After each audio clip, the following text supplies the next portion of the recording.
bina nenom engko amoloy karik siyekun engko loy gerik siyekun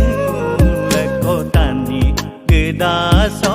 leko ngo ado kula ane no gayang empado kuwa melo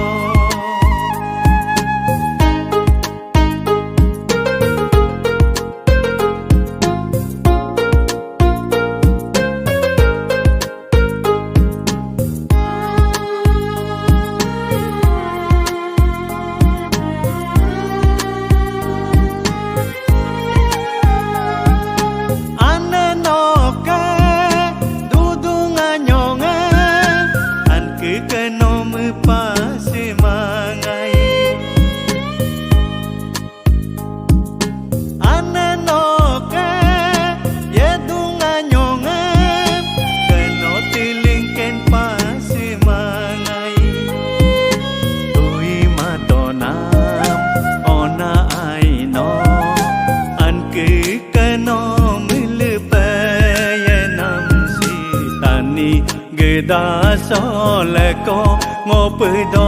kula ona no gayang empado kuwa melo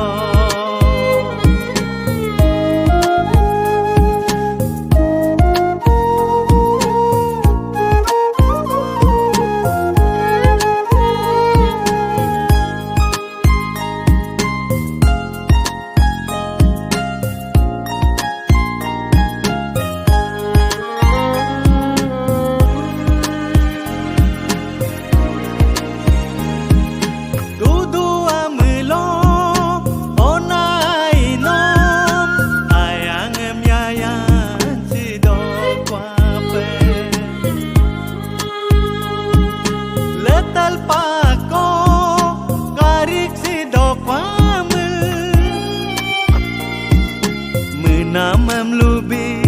sido kwape apa menamam apa aralo kaleng kuwe manenom ami garaso